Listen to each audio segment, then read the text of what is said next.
The bright and life-affirming spirit that courses through the prelude also fuels the fugue. There's something triumphant in the subject, underscored through the high register. It's the top voice that opens this fugue in three parts. It's marked green, by the way, in the score.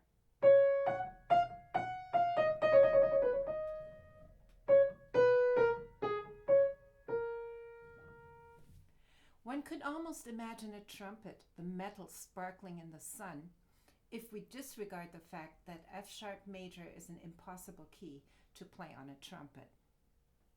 A keyboard instrument is best well-tuned, well-tempered, in order to sound agreeable in F sharp major.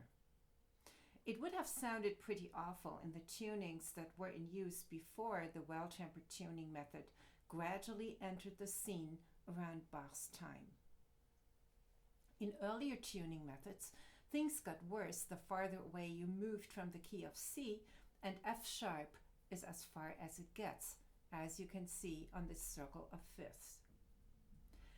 I'm not aware that Bach wrote any other pieces in F sharp major except for this prelude and fugue and the prelude and fugue in F sharp major number 13 for the second book of the Well-Tempered Clavier. The first explicit characterization we have of F sharp major is from 1786, 26 years after Bach's death, by an author named Kramer. He writes that F sharp major expresses pride and nobility and, due to its infrequent use, fills the listener with amazement and admiration. Bach's fugue is fully in keeping with these characteristics. It's very straightforward harmonically. The subject does not contain any chromatic notes that don't belong in the scale. It does contain all the notes of the descending F sharp major scale, however. Here's the subject.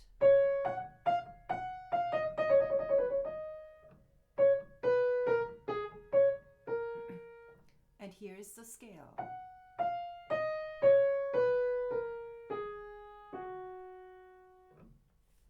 The rhythm is clearly structured, a bit march-like in the subject.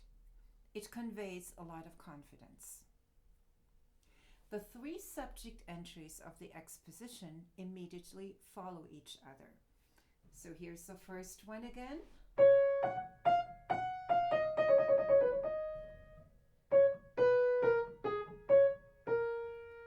Followed by the alto on the next beat.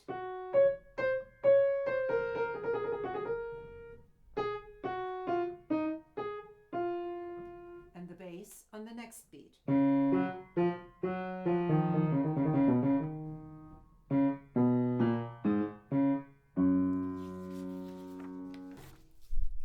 Starting with the second entry, the subject is accompanied by a counter-subject.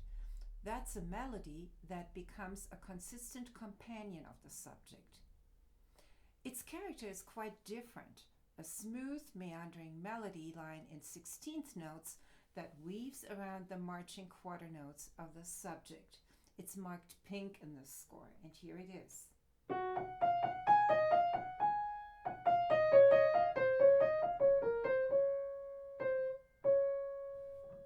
And this is how it sounds together with the subject.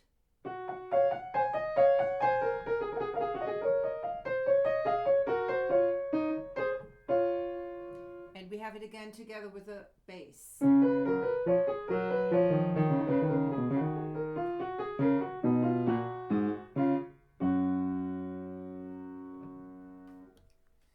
After the first three subject entries, the entries and episodes alternate.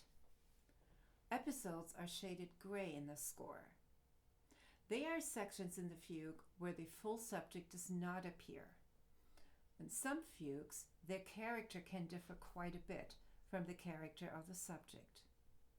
The F minor fugue that we heard last time is an example. In the F sharp major fugue, it's not the case. In fact, a lot of the subject material finds its way into the episodes. We have the rising fourth, the complete opening motif, and occasionally, like in measure 14, some material from the first counter subject.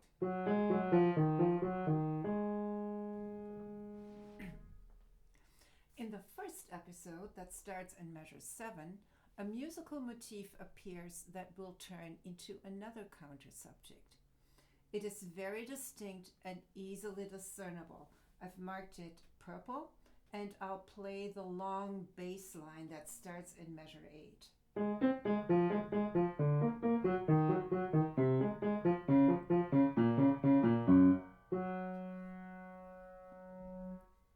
When it becomes the counter subject and comes with a complete subject, Bach slightly changes its shape.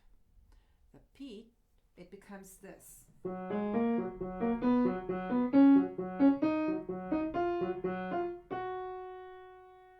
The peaks of each motif form an ascending F-sharp major scale.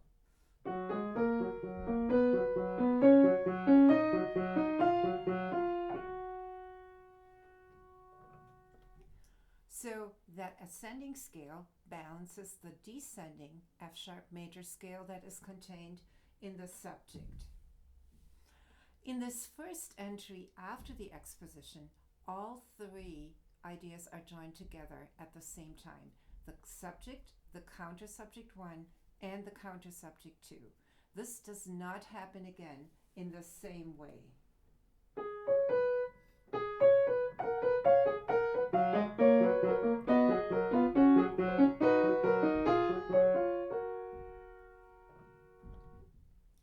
So here we had the subject and the soprano, and the following subject entries follow the same order as in the exposition.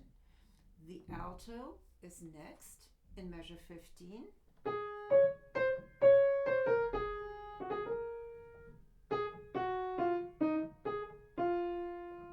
And the first counter subject goes with it, this time below the subject.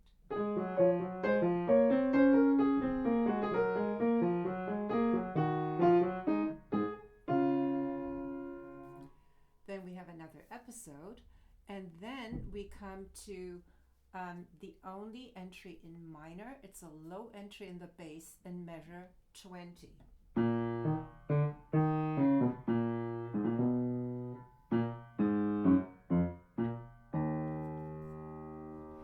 And in the accompaniment, Bach here combines the first and the second counter subject. The first one begins, and he goes on with the second.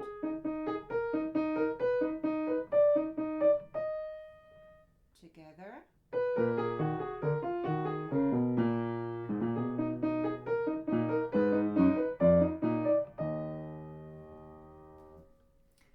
This entry is followed by a long episode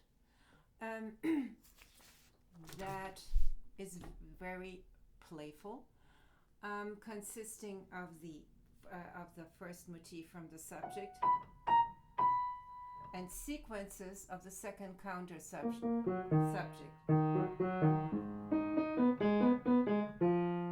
I'll play through it.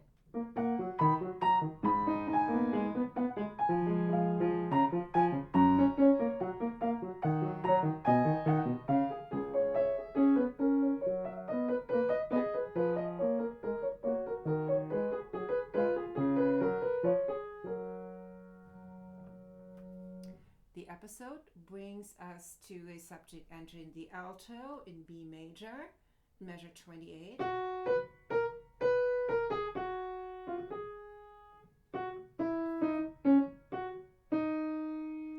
Accompanied by the second counter subject, and after a short episode, we have another subject entry in the soprano. It's in the same register as the beginning, and it's accompanied by the first counter subject.